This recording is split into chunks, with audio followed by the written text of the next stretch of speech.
Georges Kern, how are you, sir? I'm very well, thank you very much. Welcome to Breitling. Thank you, it's an absolute pleasure. Last night we met two incredible guys, Bertrand Piccard and Brian Jones. Tell me about what these two guys symbolize and also the watch that was inspired to create.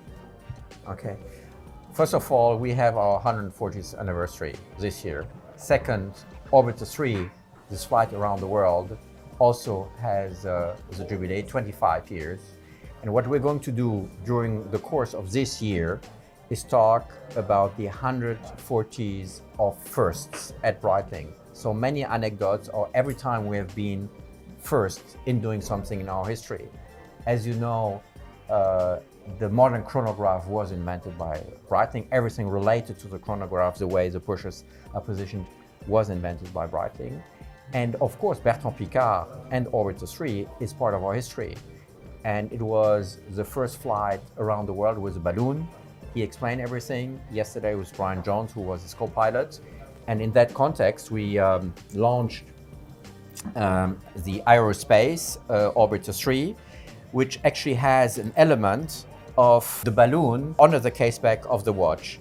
So it's a mythical product because you have this digital and the normal three-hand identity on the watch.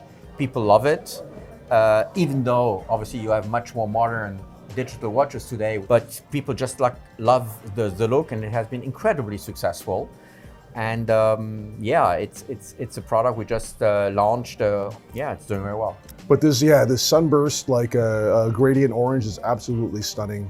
But this adventure was incredible. In 1999, these two guys circumnavigate the Earth, right? And they were almost experiencing like a religious experience throughout this entire thing. I was talking to Brian Jones and to Bertrand. They were talking about when they were crossing the Sahara to look at the sun rising there. I mean, it brought them to tears, right? It really puts you in a position to understand how small you are relative to the Earth. Absolutely.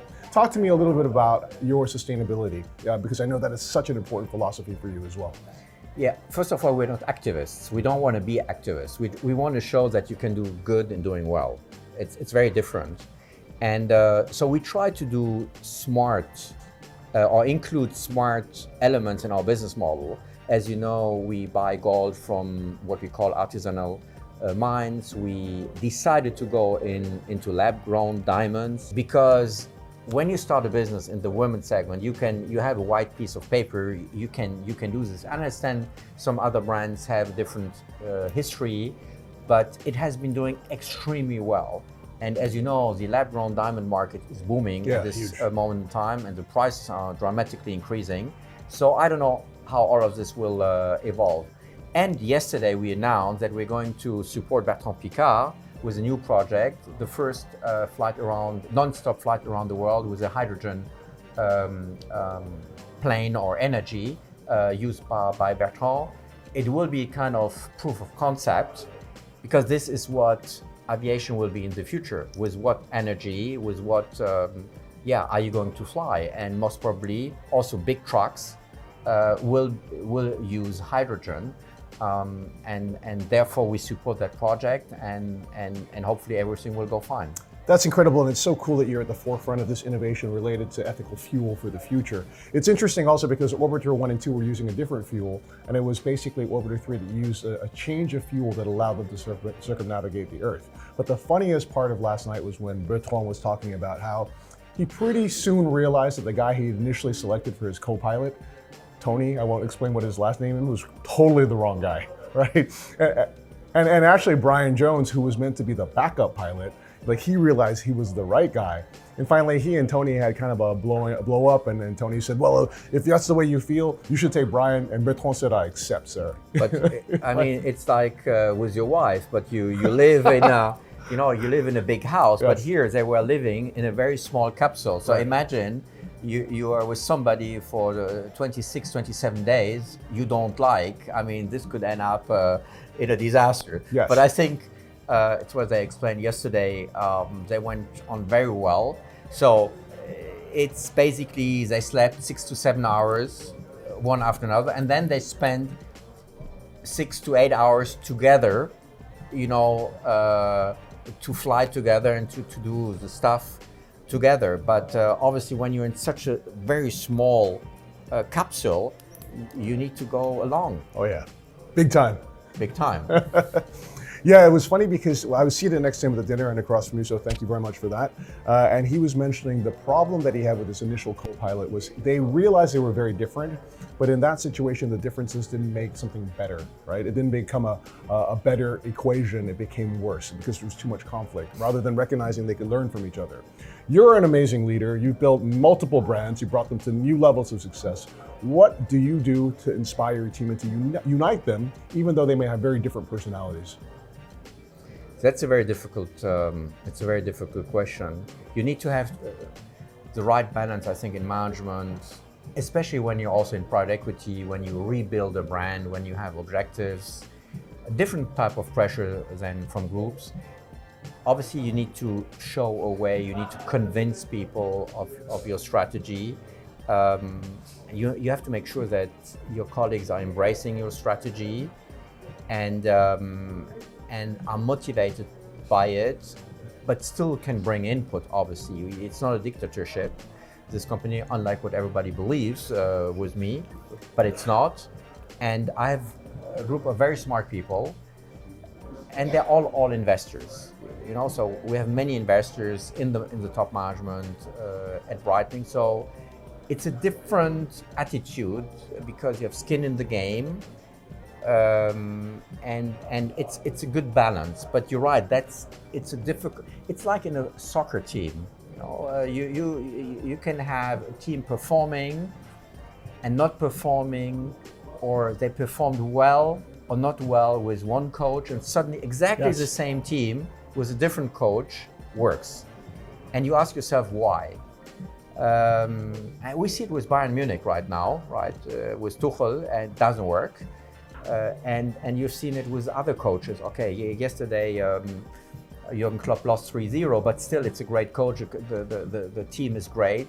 And it's a question also of dealing with your players, with your team, and you know, to create that enthusiasm and the belief in what you're doing. So the first watch I bought myself after I went to the military in Singapore and graduated from officer schools was a Chronomat. And you've got a Chronomat and a Super Chronomat as well. What does this watch represent to you as an icon for the brand? Well, it's the Chronomat was the relaunch of Breitling in the 80s, you know, with the bullet bracelet. It's a fantastic, recognizable product, and icons also are defined by design. And that bracelet in particular with the riders, with the 4 riders, which you can change because of aviation, is iconic. And I remember when we relaunched it, we had different alternatives on the table with the traditional metal bracelet, and everybody said, okay, let's do the bullet bracelet. And now we are launching 2 versions or executions in titanium, which are super light and beautiful. And this also has been an incredible success with the retailers. The titanium was great, and I love even how on a rubber strap, you're echoing the form of the bullet bracelet as well, which is super cool. Okay, so let's go from the Chronomat to another watch that's super iconic, and it is the Navitimer. Yeah. Now in 41 with a GMT indicator. Tell me what that watch represents to you, sir. Same thing. The Navitimer is probably the biggest icon at Breitling, and we had automatic executions in the past. And just reworked on the aesthetics, on the case, on the bezel. We have also an execution here, which is the Cosmonaut with the 24 hours indication, right, which is amazing with this green dial. So green, as you know, is the new blue. Blue was the new black, but now we moved into green, and it's quite amazing. And yes, when you look at this. Yeah. People sometimes are confused. What time is it? Right. And now it's 7:10. Right. And we are on Earth. Yes, and we're on Earth. We're not Carpenter flying around the planet. Right. So guys, the cool thing about this watch is this is a watch that was inspired by the one that was worn by Scott Carpenter when he went into space. And the thing is, in space, you can't tell if it's day or night. Yeah. And that's why you need a 24-hour indicator. But you're right, when you look at it initially, it's a little confusing. But when you understand the history of it, it becomes incredibly logical and very cool. Back to the Navitimer 41. Now, I put it on my wrist and I actually feel it's a really well proportioned, right? And the addition of that bezel really creates a beautiful balance to it as well. Yeah. 41, in this instance, is the perfect size. The whole watch industry is talking about going to smaller sizes now. How do you respond to that, Georges Kern? I think it's true. People are coming back a little bit to smaller sizes. We have been doing some work, not only on this one, there will be some other products coming out later this year and at the beginning of next year, where we will have men's sizes at 39. Oh, nice. So, wow. Yes, but you know, we are a generalist brand and we want to respond to all the needs. And at the end of the day, for instance, the US, we sell a lot. The best seller is a Navitimer 46. Right. Wow. Okay. You know, so yeah. In the UK too. Yes. But obviously it's different in Asia. It's different in Europe, either because of ergonomy or because of taste. Yes. But the Americans still like big watches. Right. So we need to have it in the, you know, they drive big cars, big SUVs. Yes. In Europe, we drive small cars. Right. No SUVs. No, you cannot. Where do you want to park it? No, not at all. So it's a question also of culture, country by country. So talk to me a little bit about this collaboration you did with Victoria Beckham. Yeah. With the watch right here. It has been absolutely incredible. We have been a little lucky. I always say that obviously we planned everything around the Netflix series, etc., etc. But it was a lucky punch. We didn't know about that. That's amazing. When we started to talk to Victoria many years back, and we launched a collab. And here you have the yellow gold. It's the first time we're doing yellow gold. By the way, it's another phenomenon. Yellow gold is coming back. Yeah, big time. So not only smaller watches, but also yellow gold. Yes. And then we worked on the executions. We worked on her colors. All these colors are hers, and it gave us an incredible increase in brand awareness in females lines. Today we sell roughly 18-19% female. In the Middle East, I was yesterday with my colleagues from the Middle East, and they sell in the boutiques 30% to women. And we had zero, basically 6-7 years ago, zero. That's amazing. And today it becomes a substantial business. In the UK, which is one of our biggest market, we are now the 6th largest brand in females watches. It's incredible. It's incredible. Of course, Victoria Beckham, she's English, so yes, it boosted. Yeah. But we had two big launches. We had the one with Charles Theron, the Navitimer 36 and 32, and we have now the Victoria Beckham. That's phenomenal. You know, I love how the bullet bracelet, even though it was created more as a masculine bracelet, translates so well into this sort of like beautiful decorative pattern for women also. Yeah. It's interesting because I remember just before he retired, I was talking to François Benanias, and he was talking about how the potential growth for his brand, a lot of it he was focused on the women's side, because there were very few brands that achieve parity. And I think you made a good point there. There's huge potential for Breitling in the women's market. Yeah. I mean, 50% of the world population are women, right? Yeah. So why not you? Why only focusing on 50% of and they probably control 70% of the money. Yeah, thank God you said that. I know my wife controls all my finances. So. Last question for you. Many years ago, we participated in a bicycle race around Switzerland. It was called Tour Tour, which I understood why it was called Tour Tour once I participated in it, because torturous it was indeed, sir. It is a 1,000-kilometer non-stop race around Switzerland, and you are getting ready to embark on this again. Yeah. But this time, thank God, they have another format which is only 500 kilometers. Okay. So I'm going to do 500K with celebrities. It's for a charity called Quebeca, and we will have 3-4 teams of 6 riders raising money for the charity.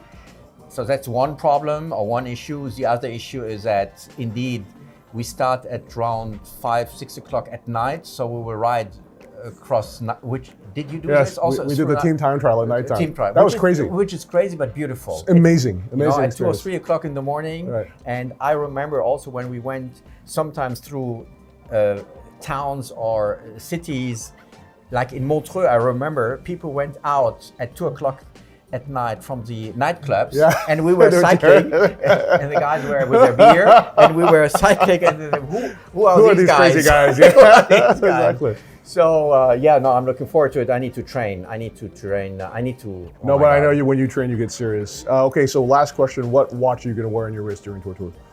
Oh, the Endurance Pro. I love it. Thanks. Thank you, sir. Much appreciated, Thanks. George. You're the man. Thanks. Thanks, guys. Thanks, man.